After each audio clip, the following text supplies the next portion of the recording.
आज हम आपको कक्षा 12 physics chapter second numerical number जो 13वां है ये समझाएंगे। पहले आपको 13वां न्यूमेरिकल दिखाई दे रहा है। आप फेयर कॉपी बनाना, तो फेयर कॉपी में पहले लिखना, तब साफ साफ लगाना, ठीक है। तो चलिए पढ़ते हैं।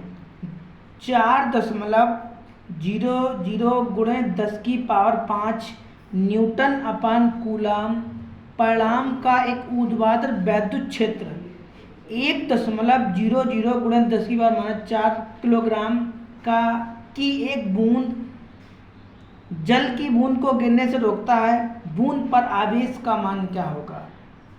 चलिए भाई, सवाल हमने पढ़ा और हमने ये देखा कि हमें सवाल में क्या क्या दे रखा है। तो मेरा प्रश्न नंबर 13 है और 13 में क्या क्या दे रखा है। सबसे पहले दे रखा था कूलाम न्यूटन अपान परिणाम का वैद्युत क्षेत्र। तो वैद्युत क्षेत्र को ई से लिखते हैं।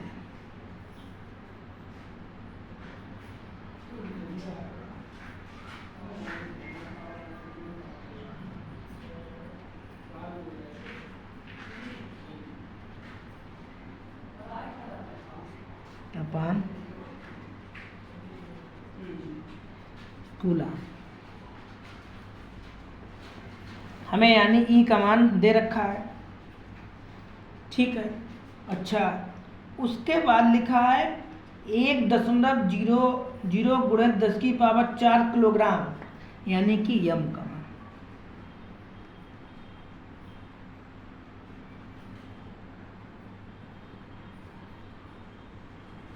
किलोग्राम, कोई दिक्कत? आवेश का मान ज्ञात कीजिए। आवेश मतलब क्यू आपको निकालना है, ज्ञात करना है। थोड़े पहले ये लिखा है परिणाम का ऊर्ध्वाधर वैद्युत क्षेत्र। ये ऊर्ध्वाधर मतलब ये हमारा वैद्युत क्षेत्र है।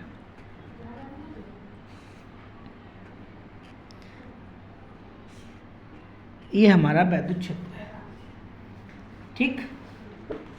अच्छा, यहाँ पे कहा गया है कि जल की एक बूंद, ये जो है ना ऊर्ध्वाधर क्षेत्र में यहाँ पे बूंद है, और ये जो वैद्युत क्षेत्र है ये बूंद को गिरने से क्या कर रहा है? रोकने का काम कर रहा है।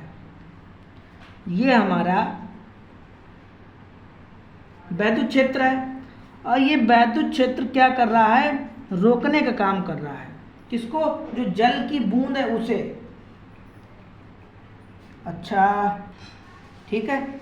ये जो वैद्युत क्षेत्र है ये क्या कर रहा है? जल की बूंद को रोकने का कार्य कर रहा है।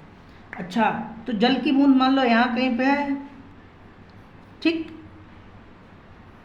अच्छा, तो यहाँ पे ये कहा गया है कि जो कैसी अवस्था है? संतुलन की अवस्था है। जब संतुलन की अवस्था है तो जो बूंद का भार है वो वैद्युत क्षेत्र के भार के कैसे बराबर है? क्या कहा कि जो बूंद का भार है और जो वैद्युत क्षेत्र है वो कैसी है? संतुलन की अवस्था में। यानी बूंद का भार और जो वैद्युत क्षेत्र है वो बराबर है, ठीक है। यम क्या है? द्रव्यमान है। जी क्या है? गुरुत्वाकर्षण बल है। बी ई क्या है? वैद्युत क्षेत्र। क्यू क्या है? ये कूलाम है, ठीक है। अब यहाँ पे आपको जी का मान तो पता होता है, क्या होता है? ये जी बनाओ, जी बनाओ। जी 9.8 होता है जी का मान, होता है। हमें चाहिए क्या है? हमें ई का मान निकालना है। तो इस सूत्र को हम ऐसे लिख सकते हैं, ऐसे लिख लें, कोई दिक्कत?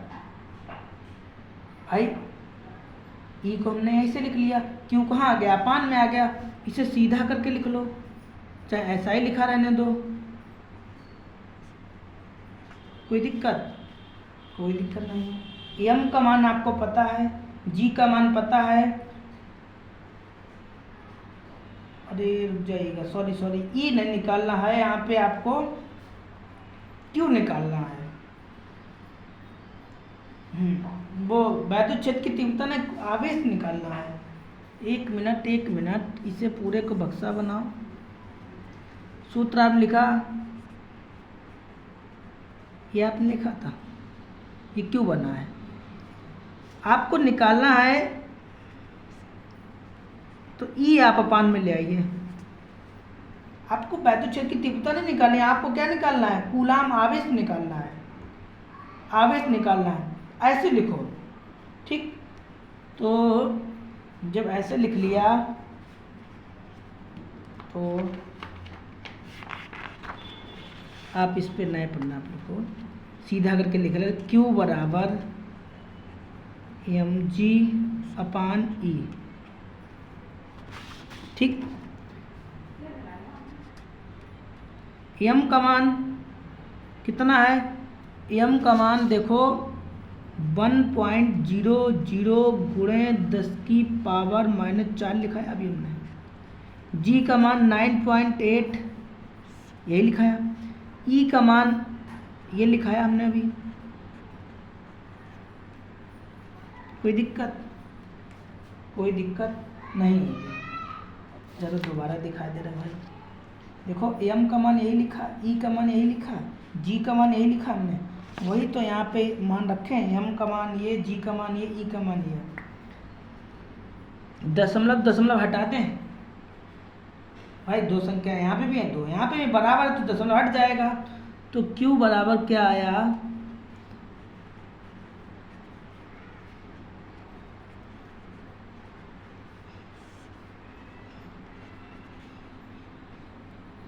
यही तो आया।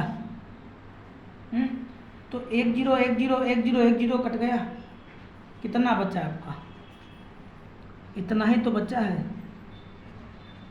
ये 10 की पावर 4 और ये 10 की पावर 5 जब ऊपर जाएगी तो किसकी हो जाएगी?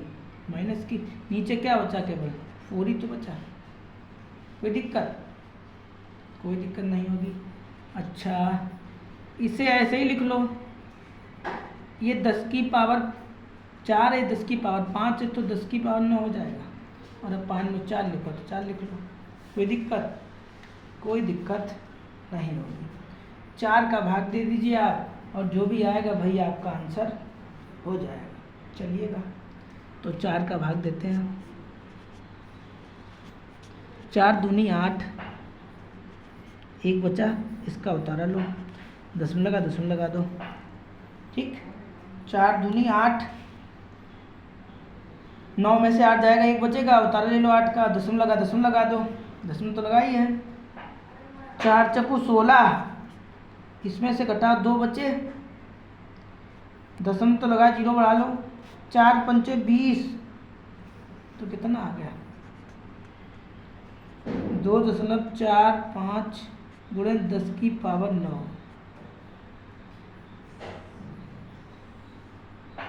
ठीक। और आवेश का मात्रक क्या होता है? कूलाम। आपका आंसर आ गया। मैच करिए जरा किताब में, क्या यही आंसर लिखा है? आपको दिखाई दे रहा हो यही आंसर लिख के आया। तो ये सवाल आपका बढ़िया था। इससे रिलेटिव हमने और भी ये सवाल लगाए हैं। अब 14 वाले की बारी है, तब तक आप फेयर कॉपी बनाइएगा और सवाल को बहुत अच्छे से लगाना। मिलेंगे आपको कोई दूसरी वीडियो में, तब तक आप इतना ही फेयर कॉपी में नोट करिए।